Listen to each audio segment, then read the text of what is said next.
saudara, dimanapun Anda berada? Dalam situasi apapun, mari kita tetap bersyukur, berterima kasih kepada Tuhan. Tuhan yang besar, Tuhan yang ajaib, Tuhan yang perkasa. Kami mengajak untuk bersama-sama memuji dan menyembah Tuhan.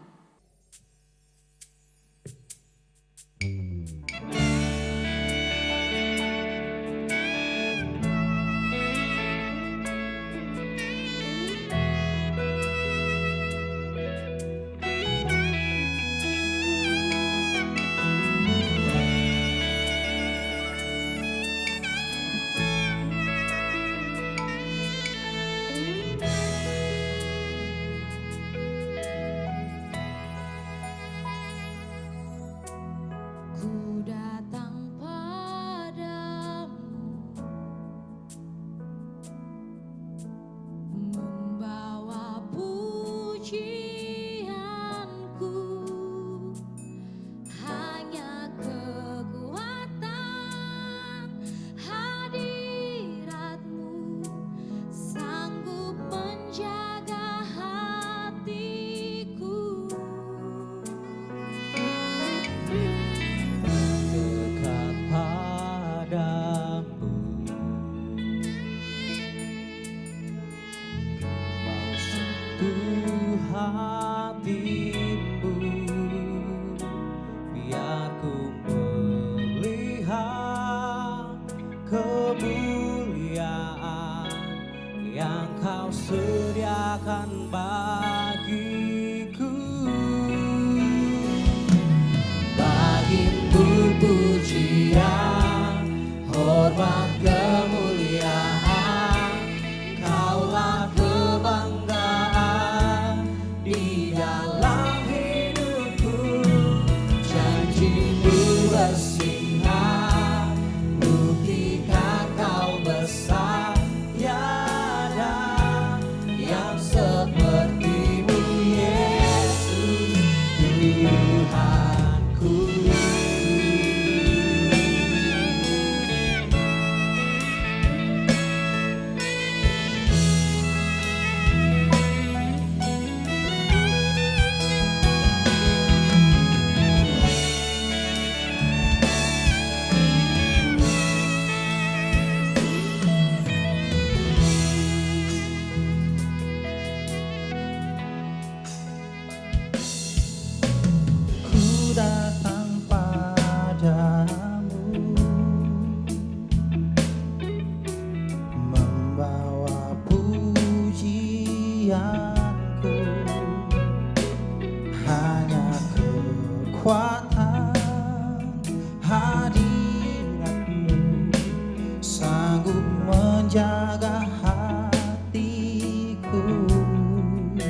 menjamin hidupku. Kau keselamatanku dan Kau yang membelaku, tak akan ku takut. Kuasa-Mu di dalamku, walau badai menerpa di dalam hidupku ini, namun tangan-Mu Tuhan mengangkatku tinggi. Kau Tuhan yang tenang, tak pernah tinggalkan. Dahulu, sekarang, selamanya, janji-Mu tak berubah. Kau Alfa dan Omega, awal dan akhir. Semesta alam memuja Engkau Tuhan yang benar.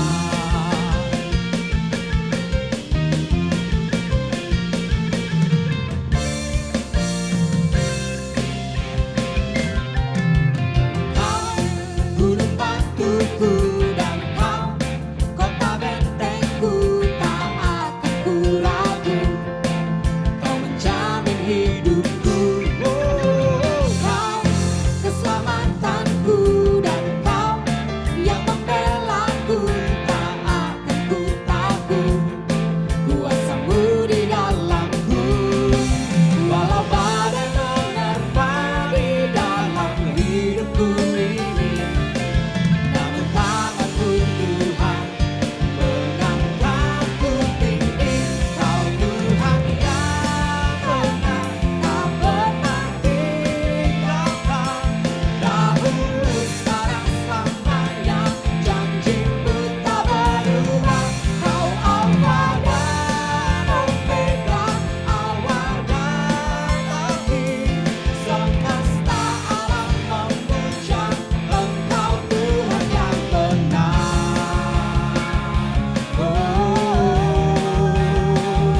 Yang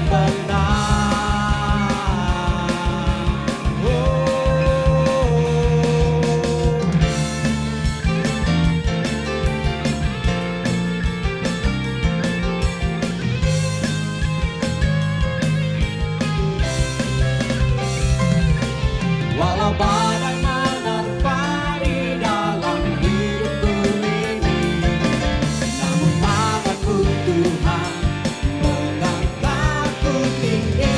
Kau Tuhan yang benar, tak pernah tinggalkan. Dahulu, sekarang, selamanya, janji-Mu tak berubah. Kau Alfa dan Omega, awal dan akhir. Semesta alam memuja Engkau Tuhan yang benar.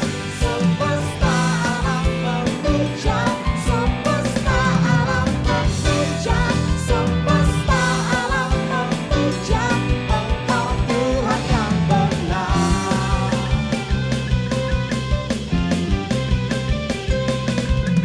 Engkaulah Tuhan yang benar.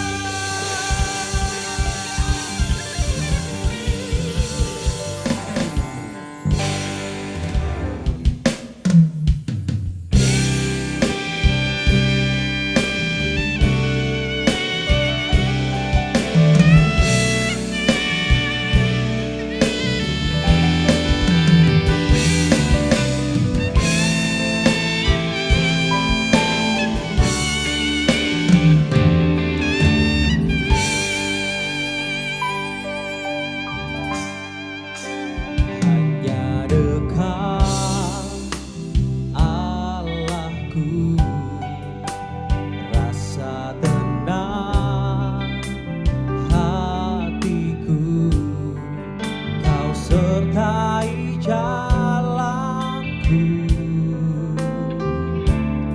sepanjang hidupku.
Shalom semuanya.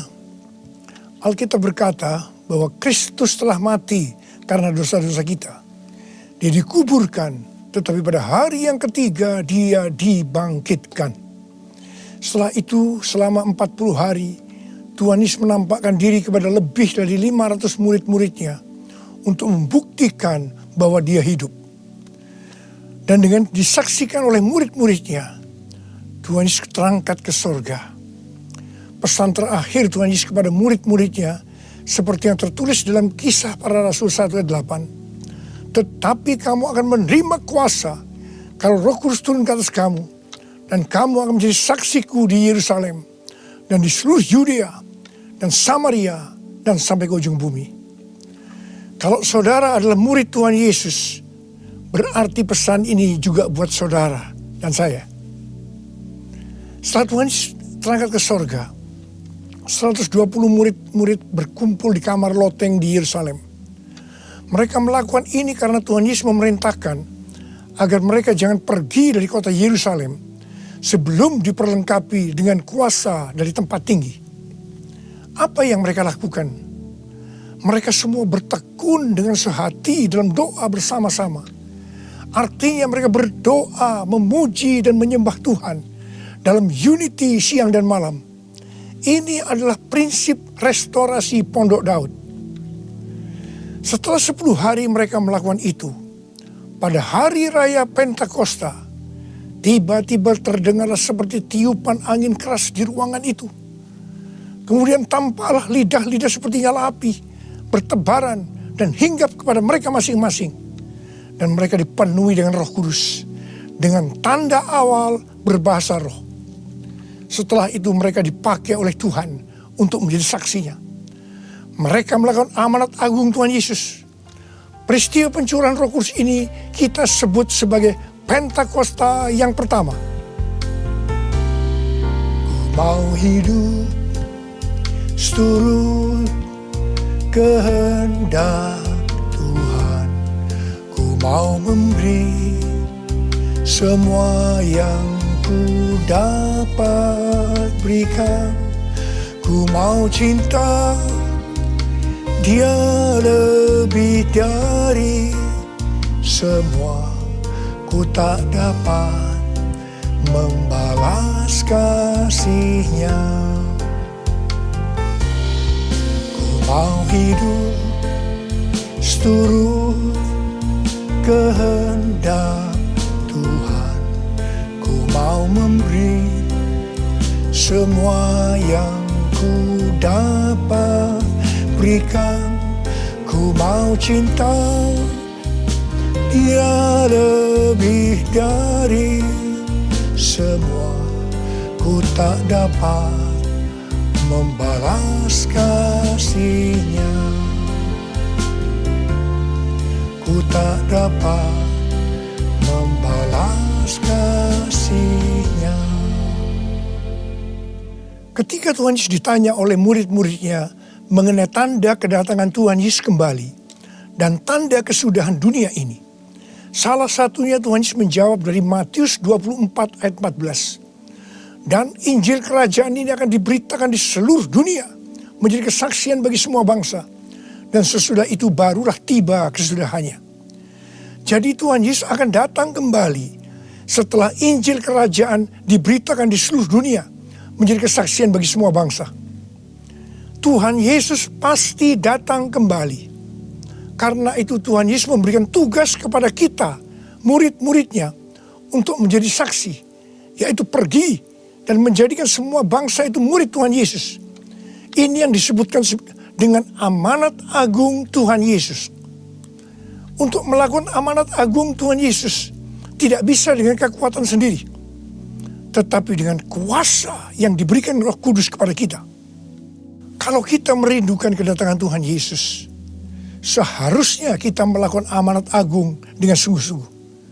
Ada berapa banyak yang merindukan kedatangan Tuhan Yesus? Sebelum Roh Kudus dan dalam Pentakosta pertama dicurahkan, murid-muridnya semua bertekun dengan sehati dalam doa bersama-sama. Hal ini juga dilakukan pada waktu menantikan pencurahan Roh Kudus di Azusa Street, Los Angeles, yang kita sebut sebagai Pentakosta kedua. Saya percaya ini juga berlaku untuk Pentakosta ketiga. Sebelum pencurahan Roh Kudus yang dahsyat dari Pentakosta ketiga, maka umat Tuhan semua harus bertekun dengan sehati dalam doa bersama-sama. Selama beberapa tahun terakhir, saya selalu bertanya kepada Tuhan, Tuhan, bagaimana untuk membuat umat Tuhan semua bertekun dengan sehati dalam doa bersama-sama. Tetapi yang luar biasa, hari-hari ini kita melihat bahwa dengan adanya pandemi COVID-19, Tuhan memaksa kita, umat Tuhan, agar kita semua bertekun dengan sehati dalam doa bersama-sama. Bagi saya, ini adalah tanda bahwa pencurahan Roh Kudus Pentakosta ketiga akan segera terjadi. Hal ini juga dinubuatkan oleh nabi-nabinya, seperti Cindy Jacob, Chuck Pierce, James Goll. Cindy Jacob bahkan bernubuat untuk gereja kita, bahwa akan makin banyak gereja-gereja yang akan ditanam, dan akan banyak muncul murid-murid Tuhan Yesus. Kemuliaan Tuhan akan turun di gereja-gereja ini. Dan bahkan mereka, yaitu saudara akan diutus sampai ke ujung-ujung bumi. Sedangkan James Goll melihat bahwa orang-orang di Indonesia sedang catching the fire. Pada saat murid-murid Tuhan Yesus dipenuhi Roh Kudus, tanda awalnya adalah mereka berbahasa roh. Saya rindu agar saudara semua dibaptis Roh Kudus dengan tanda awal berbahasa roh, karena banyak manfaatnya. 1 Korintus 14 ayat 2 berkata, siapa yang berkata-kata dengan bahasa roh, tidak berkata-kata kepada manusia, tetapi kepada Allah. Sebab tidak ada seorang pun yang mengerti bahasanya. Oleh roh ia mengucapkan hal-hal yang rahasia. Karena itu pada waktu kita berkata-kata dalam bahasa roh, kita merasakan hadirat Tuhan. Ada sukacita yang akan memenuhi kita. Seperti yang dikatakan dalam Mazmur 16 ayat 11. Di hadapanmu ada sukacita berlimpah-limpah. Di tengah-tengah pandemi ini, kita perlu mengalami sukacita yang berlimpah-limpah untuk melawan ketakutan, kekhawatiran, kepanikan. 1 Korintus 14 ayat 4 berkata, siapa yang berkata-kata dengan bahasa roh, ia membangun dirinya sendiri. Artinya, manusia roh kita yang akan dibangun. 1 Korintus 14 ayat 14 dan 15 berkata, jika aku berdoa dengan bahasa roh, maka rohkulah yang berdoa, tetapi akal budiku tidak turut berdoa. Jadi, apakah yang harus kubuat? Aku akan berdoa dengan rohku, tetapi aku akan berdoa juga dengan akal budiku. Aku akan menyanyi dan memuji dengan rohku, tetapi aku akan bernyanyi dan memuji juga dengan akal budiku. Manusia itu terdiri dari roh, jiwa, dan tubuh. Semuanya itu harus bisa memuji Tuhan. Kita memuji Tuhan dengan tubuh kita, dengan cara bertepuk tangan, mengangkat tangan, melompat, menari, dan lain-lain. Dan kita memuji Tuhan dengan akal budi kita, jiwa kita, kalau kita menggunakan bahasa yang kita mengerti. Contoh bahasa Indonesia, bahasa Inggris, Mandarin, dan lain-lain. Dan roh kita akan berdoa, memuji, dan menyembah kalau kita berbahasa roh. Kalau kita berkata-kata dalam bahasa roh, kita akan bisa berdoa, memuji, dan menyembah lebih lama dibandingkan kalau kita menggunakan bahasa yang kita mengerti. Karena itu, sekali lagi saya merindukan agar semua saudara bisa berbahasa roh. Katakan amin. Apa yang terjadi setelah murid-murid dipenuhi dengan Roh Kudus sehingga membuat banyak orang bertobat? Hal yang pertama, Petrus berkhotbah sekitar 5 menit. Dan sekitar 3.000 orang bertobat dan dibaptis. Petrus berkhotbah dengan kuasa Roh Kudus. Menurut data dari PBB, pada zaman itu populasi dunia sekitar 300 juta orang. Sekarang penduduk dunia sekitar 7,8 miliar. Sehingga 3.000 orang waktu itu setara dengan sekitar 78.000 orang saat ini. Kita harus percaya bahwa sekali berkhotbah 78.000 orang bertobat dan dibaptis. Dengan berkhotbah secara online, hal ini lebih mungkin terjadi. Hal yang kedua yang terjadi setelah murid-murid dipenuhi dengan Roh Kudus sehingga membuat banyak orang bertobat, yaitu terjadinya tanda-tanda dan mujizat, sign and wonders. Para rasul dipakai oleh Tuhan untuk mengadakan tanda-tanda dan mujizat. Petrus dan Yohanes menyembuhkan orang lumpuh sejak lahir. Bayangan Petrus saja bisa menyembuhkan orang. Sapu tangan atau kain yang pernah dipakai oleh Paulus, jika diletakkan pada orang sakit atau orang yang dirasuk setan, maka orang itu akan sembuh. Tuhan Yesus berkata dalam Markus 16 ayat 15 sampai dengan 18, bahwa kalau kita pergi untuk memberitakan Injil, maka tanda-tanda dan mujizat, sign and wonder akan menyertai kita. Sejak tahun 2006, saya diperintahkan Tuhan untuk mengadakan kebaktian kesembuhan ilahi. Selama 14 tahun, saya sudah mengadakan 318 kali kebaktian kesembuhan ilahi.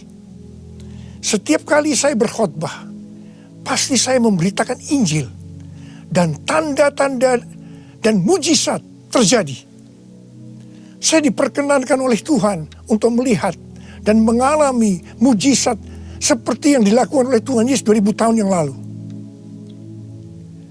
Pada waktu acara lawatan Roh Kudus Pulihkan Indonesiaku tanggal 29 Mei yang lalu, Cindy Jacob bernubuat bahwa Indonesia akan menjadi sangat penting dalam sejarah kekristenan. Mujizat-mujizat seperti orang buta melihat, orang tuli mendengar akan merupakan hal yang biasa yang akan terjadi di gereja-gereja lokal. Wow! Orang-orang muda akan mendapatkan jubah mujizat. Ini adalah Pentakosta yang ketiga. Haleluya!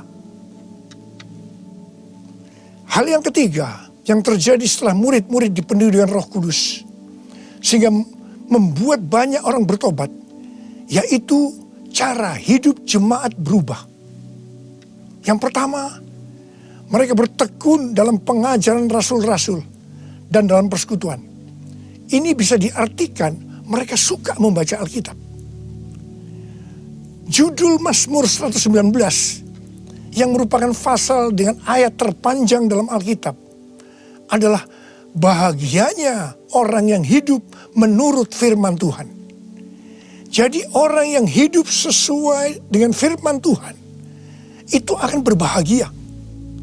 Dalam pandemi COVID-19 kita harus banyak membaca, merenungkan dan melakukan firman Tuhan agar supaya kita berbahagia. Sehingga kita bisa mengatasi segala dampak yang buruk akibat pandemi COVID-19.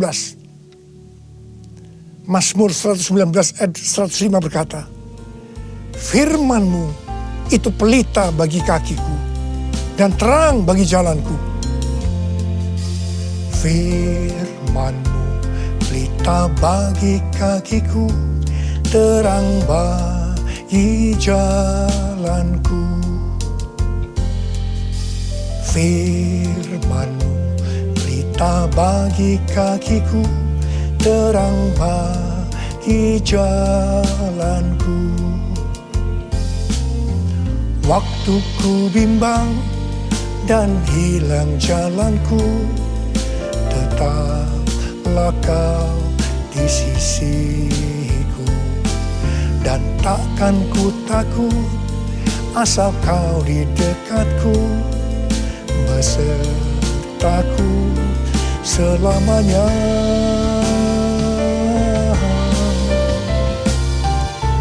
Firman pelita bagi kakiku, terang bagi jalanku, terang bagi jalanku, terang bagi jalanku.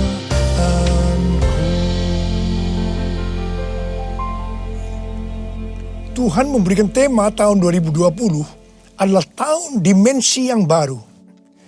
Kita tidak pernah menyangka bahwa tahun dimensi yang baru adalah seperti sekarang ini. Di mana dengan adanya pandemi COVID-19, kita sekarang memasuki new normal. Ayat emas yang Tuhan berikan adalah dari 2 Korintus 3 ayat 18 dan Ulangan 28 ayat 13 dan 14. Melalui 2 ayat emas ini, Tuhan berkata bahwa kalau kita makin serupa dengan gambar Yesus, yang berarti kemuliaan Dia di dalam kita semakin besar, maka berkat secara jasmani yang akan kita terima akan semakin besar. Kita diberkati untuk menjadi berkat. Katakan amin. Engkau diangkat menjadi kepala dan bukan ekor. Engkau akan tetap naik dan bukan turun. Wow. Tanggal 1 Januari 2020, saya digerakkan oleh Roh Kudus untuk berkata bahwa memasuki tahun 2020 dalam bekerja mencari nafkah tidak bisa dengan cara yang lama, tetapi harus menuruti firman Tuhan, tuntunan Tuhan. Ternyata hal-hal ini yang sedang terjadi. Kita sedang memasuki resesi ekonomi secara global. Cara-cara yang lama dalam bekerja sudah tidak bisa dipakai lagi. Kita harus bekerja menurut tuntunan firman Tuhan. Kita harus peka terhadap suara Tuhan. Untuk itu, kita harus menjadi serupa, makin menjadi serupa dengan gambarnya. Orang yang menjadi serupa dengan gambarnya, itu adalah murid Tuhan Yesus. Dengan goncangan ekonomi global yang sedang terjadi saat ini, banyak dari generasi milenial dan generasi Z harus menghadapi kenyataan bahwa betapa rapuhnya budaya mereka dan kehidupan yang dibangun di atasnya. Padahal selama ini mereka begitu percaya diri dan bahkan sombong. Maaf, mereka merasa tidak perlu melibatkan Tuhan, tidak perlu bertanya kepada Tuhan dalam sebuah resep kesuksesan. Sekarang mereka akan tergoncang. Karena itu saya percaya bahwa melalui pandemi COVID-19 ini, banyak orang-orang muda yang bertobat dari cara-cara yang lama.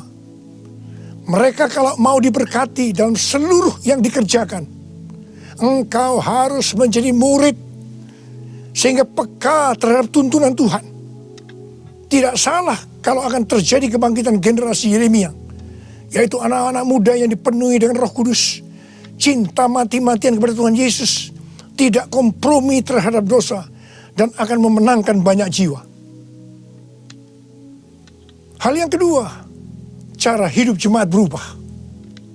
Mereka selalu berkumpul memecahkan roti dan berdoa. Ini bisa dikatakan bahwa mereka hidup dalam unity dan suka berdoa. Yang ketiga, cara hidup jemaat berubah. Mereka suka memberi. Suka memberi. Sehingga tidak ada yang berkekurangan. Dalam keadaan krisis ekonomi ini, kita diperintahkan oleh Tuhan untuk memberi dan menabur. Kisah Para Rasul 20 ayat 35b berkata, adalah lebih berbahagia memberi daripada menerima. Saudara harus saling memperhatikan mereka-mereka yang ada di kul-kul. Cara hidup jemaat berubah. Mereka selalu bergembira dan dengan tulus hati sambil memuji Allah. Jadi, mereka semua suka membaca Alkitab suka berdoa, unity, suka memberi, suka memuji Allah dengan gembira dan tulus hati. Dan dikatakan mereka disukai semua orang. Dan tiap-tiap hari jumlah orang yang diselamatkan bertambah. Haleluya! Haleluya! Haleluya! Haleluya! Haleluya!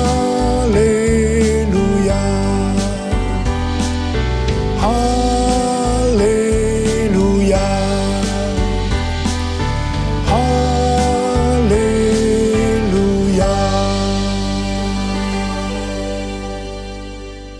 Kemudian, apa yang terjadi setelah itu? Goncangan terjadi. Aniaya yang hebat terjadi kepada orang-orang percaya di Yerusalem. Selain rasul-rasul, mereka semua harus lari ke seluruh daerah Yudea dan Samaria. Dan pada akhirnya ke ujung bumi.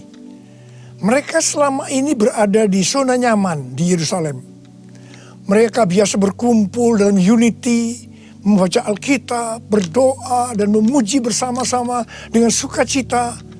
Suka memberi, sehingga tidak ada yang berkekurangan. Mereka berpikir menjadi orang Kristen hanya seperti itu. Mereka lupa bahwa mereka harus pergi menginjil. Caranya bagaimana? Aniaya diizinkan oleh Tuhan. Saya percaya melalui goncangan pandemi COVID-19 ini, kita umat Tuhan yang selama ini ada di zona nyaman, juga akan dipaksa untuk melakukan amanat agung Tuhan Yesus, yaitu pergi menjadikan semua bangsa murid Tuhan Yesus. Katakan amin. Selain goncangan, juga terjadi perubahan paradigma dalam pelayanan. Selama ini murid-murid Tuhan Yesus mempunyai pengertian bahwa yang memperoleh keselamatan hanya orang-orang Yahudi saja. Tetapi dengan adanya pertobatan dari Kornelius yang bukan orang Yahudi, dan Roh Kudus turun ke atas mereka dan mereka berbahasa roh. Dengan perdebatan yang cukup panjang, akhirnya lewat kesaksian Petrus, para rasul dan seluruh orang percaya di Yudea dapat menerima bahwa keselamatan bukan hanya untuk orang Yahudi saja, tetapi untuk semua bangsa, termasuk bangsa Indonesia. Katakan amin. Dengan adanya pandemi COVID-19, kita juga mengalami perubahan paradigma dalam pelayanan kita. Yang tadinya kita beribadah di gedung gereja, kita berkumpul bersama-sama, bisa berjabatan tangan, saling berpelukan, menyatakan kasih kita, melakukan penumpangan tangan. Sekarang berubah total menjadi ibadah online. Bahkan ada yang tidak bisa melakukan online, sehingga tidak bisa beribadah. Kita memasuki new normal dan tidak bisa melakukan seperti hal-hal di atas.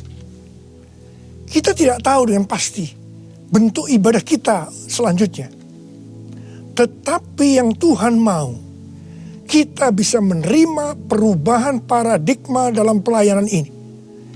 Karena sama seperti yang terjadi pada waktu itu, dengan adanya perubahan paradigma, justru terjadi penuaian yang jauh lebih besar.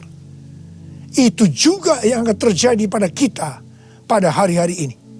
Saya mau berdoa buat saudara. Mari angkat tangan saudara. Kita nyanyikan lagu ini bersama-sama. Curahkanlah kuasa-Mu Tuhan. Mujizat terjadi di tempat ini. Amin. Curahkanlah kuasa-Mu Tuhan. Mujizat terjadi sekarang ini. Curahkan dia Tuhan. Curahkanlah kuasa-Mu Tuhan. Mujizat terjadi di tempat ini. Haleluya. Curahkanlah kuasa-Mu Tuhan. Mujizat terjadi sekarang ini.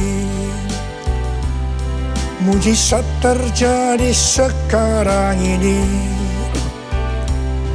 Mujizat terjadi sekarang ini.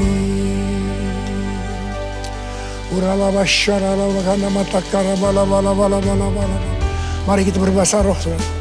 Kita berbahasa roh saat ini.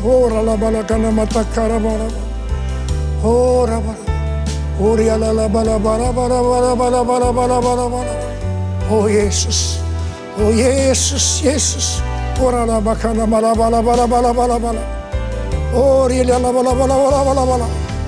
Mujizat terjadi di tempat ini sekarang ini. Jamah anak-anak-Mu ya Tuhan. Mereka yang sakit disembuhkan oleh Tuhan. Yang terdampak oleh krisis ekonomi dipulihkan oleh Tuhan. Terima berkat Tuhan. Mujizat terjadi dalam hidupmu saat ini. Sembuh dalam nama Yesus. Sembuh dalam nama Yesus.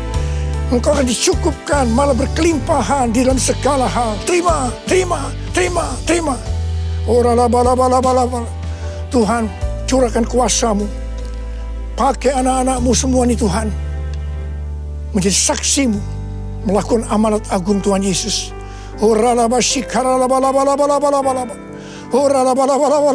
Tuhan, terima kasih. Perlindungan-Mu di masa pandemi ini buat anak-anak-Mu. Engkau mengasihi anak-anak-Mu semua. Kamu berdoa buat mereka. Kamu berdoa. Curahkan damai sejahtera-Mu pada mereka ya Tuhan. Terima kasih ya Bapak. Terima kasih Bapa. Dalam nama Yesus kami berdoa. Bersama-sama katakan amin. Mari saudara-saudara, kita akan masuk dalam perjamuan kudus. Kita akan mengingat ayat ini. Sebab setiap kali kamu makan roti ini dan minum cawan ini, kamu memberitakan kematian Tuhan sampai Ia datang. Perjamuan kudus adalah perjamuan Tuhan sendiri. Setiap kali kita masuk dalam perjamuan kudus, Tuhan selalu berkata, biarlah ini menjadi peringatan akan daku. Karena itu mari, arahkan hati saudara kepada kebaikan Tuhan. Kita akan mengingat kebaikan Tuhan. Mari, tundukkan kepala. Tuhan, siapakah kami ini sebelum kami mengenal Engkau? Kami semua orang berdosa. Upah dosa adalah maut, mati. Tapi Engkau yang tidak berdosa telah dijadikan dosa oleh karena kami. Engkau harus turun dari surga mulia, mati kami dengan penderitaan yang luar biasa. Sungguh betapa baiknya Engkau ya Tuhan. Engkau jadikan kami sebagai anak-anak-Mu. Engkau tuntun, Engkau bela, Engkau lindungi. Engkau tegur kalau kami salah. Engkau sembuhkan kami. Tuhan, itu Engkau ya Abah. Itu Engkau. Saudara, Tuhan akan memberkati saudara melalui perjamuan kudus. Tapi Tuhan mau kita makan dan minum dengan cara yang benar. Oleh karena itu sekarang masing-masing berdoa. Introspeksi. Lihat keadaan dirimu masing-masing. Jangan menyimpan dosa. Kalau saat ini Tuhan ingatkan ada dosa yang harus diselesaikan, langsung minta ampun. Katakan ampuni saya Tuhan. Ampuni saya Tuhan. Tuhan ampuni anak-anak-Mu Tuhan.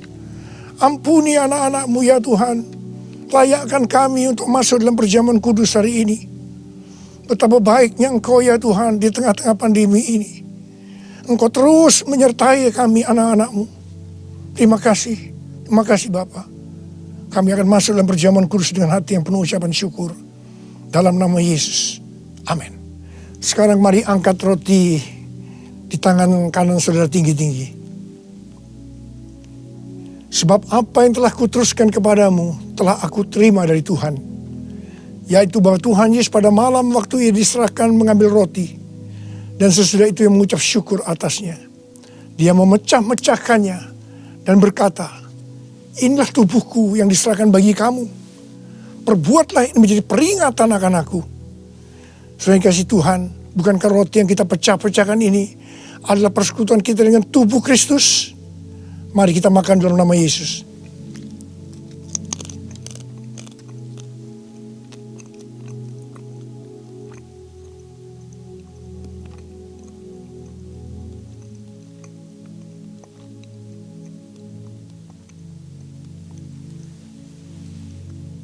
Sekarang angkat cawan di tangan kanan saudara tinggi-tinggi.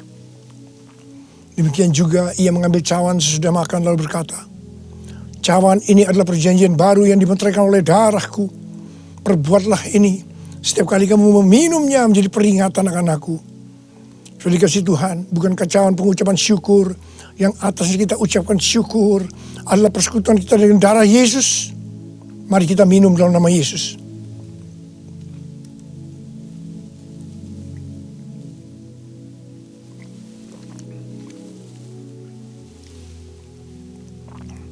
Mari, angkat tangan saudara, ucapan syukur dengan suara, jangan diam.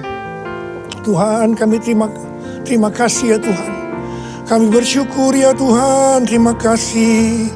Terima kasih ya Tuhan. Kami bersyukur buat kebaikan Tuhan. Kami bersyukur buat kebaikan Tuhan. Oh, terima kasih. Terima kasih Yesusku. Terima kasih Yesusku. Puji syukur hanya bagi Tuhanku. Terima kasih Yesusku. Terima kasih Yesusku. Puji syukur hanya bagi Tuhanku. Puji syukur hanya bagi Tuhanku. Puji syukur hanya bagi Tuhanku.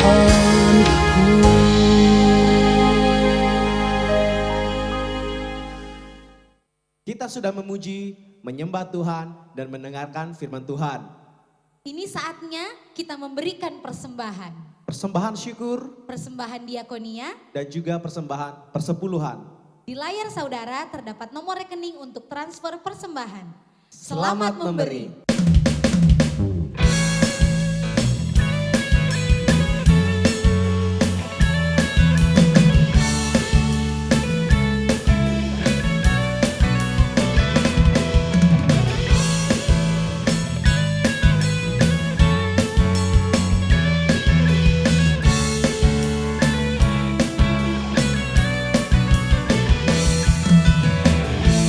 Begitu besar kasih telah tercurah bagi dunia, karyamu, kasihmu yang termulia, tiada terselangi, besar dan ajaib perbuatanmu, kau beri hidupmu bagi diriku, tiada yang sepertimu, kau berkuasa selamanya, ku puji kau selalu.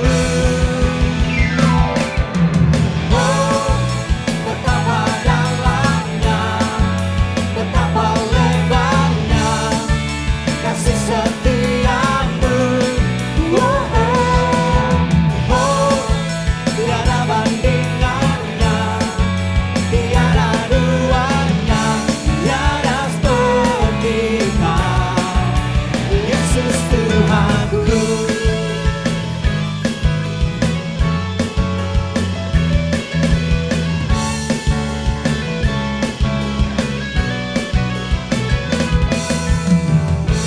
Begitu besar kasih telah tercurah bagi dunia, karyamu, kasihmu yang termulia, tiada terselangi, besar dan ajaib perbuatanmu, kau beri hidupmu bagi diriku, tiada yang sepertimu, kau berkuasa selamanya, ku puji kau selalu. Oh, betapa dalamnya, betapa lebarnya kasih setiamu. Tiada bandingannya, tiada duanya, tiada seperti kau, Yesus Tuhanku. Anugerahmu selalu baru, Anugerahmu selalu baru. tiada berkesudahan.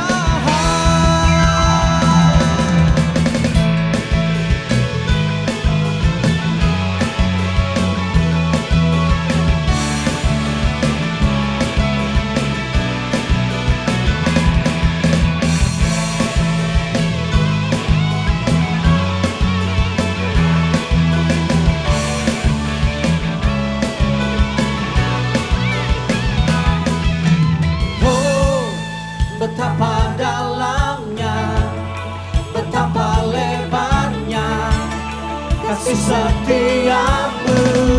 Oh, oh, oh, tiada bandingannya, tiada duanya, tiada seperti Kau, Yesus Tuhanku. Na na na na na na na na na na na, oh oh. Na na na na na na na na na, Yesus Tuhanku.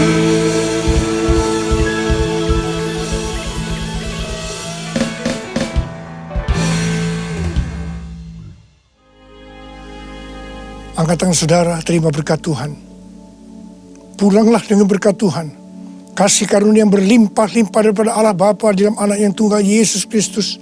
Persekutuan yang manis dengan Roh Kudus menyertai saudara sekalian mulai hari ini sampai terus datang menjemput kita di awan-awan dan bahkan sampai selama-lamanya. Yang percaya bersama-sama katakan amin.